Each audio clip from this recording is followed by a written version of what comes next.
Prime Minister, thank you for the very good and lengthy conversation. I'm looking forward also to spending some more time with some of our colleagues, with Foreign Minister Ashkenazi, Defense Minister Gantz, as well later with President Abbas and other Palestinian leaders. President Biden asked me to come here today really for four reasons. First, to demonstrate the commitment of the United States to Israel's security, to start to work toward greater stability and reduce tensions in the West Bank and Jerusalem, to support urgent humanitarian and reconstruction assistance for Gaza, to benefit the Palestinian people, and to continue to rebuild our relationship with the Palestinian people and the Palestinian Authority. Intense, behind-the-scenes diplomacy led by President Biden, working very closely with the Prime Minister, helped produce last week's ceasefire. Now we believe we must build on it. That starts with the recognition that losses on both sides were profound.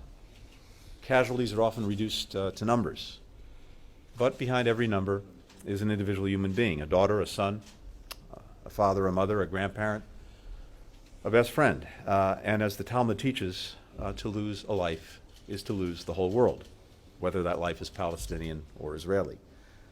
I underscored to the Prime Minister something that President Biden made crystal clear throughout the violence. The United States fully supports Israel's right to defend itself against attacks, such as the thousands of rockets fired by Hamas indiscriminately against Israeli civilians. For the President, I think, as many of you know, this commitment is personal. It runs deep. He has been one of Israel's most steadfast supporters for the last 50 years, having worked closely with every prime minister, starting with Golda Meir and now with Prime Minister Netanyahu. As the Prime Minister mentioned, we had a detailed discussion about Israel's security needs, including replenishing Iron Dome.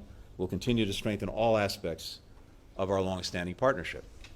And that includes consulting closely with Israel, as we did today, on the ongoing negotiations in Vienna around a potential return to the Iran nuclear agreement, at the same time as we continue to work together to counter Iran's destabilizing actions in the region. We know that to prevent a return to violence, we have to use the space created to address a larger set of underlying issues and challenges. And that begins with tackling the grave humanitarian situation in Gaza and starting to rebuild. The United States will work to rally international support around that effort, while also making our own significant contributions, including some that I'll announce later today. We'll work with our partners closely with all to ensure that Hamas does not benefit from the reconstruction assistance.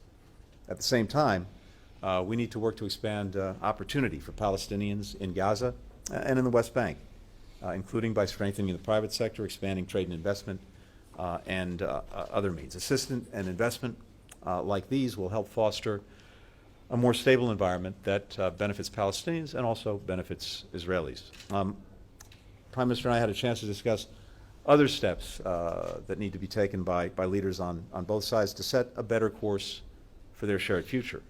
As President Biden has said, we believe that Palestinians and Israelis equally deserve to live safely and securely, to enjoy equal measures of freedom, opportunity, and democracy, to be treated with dignity.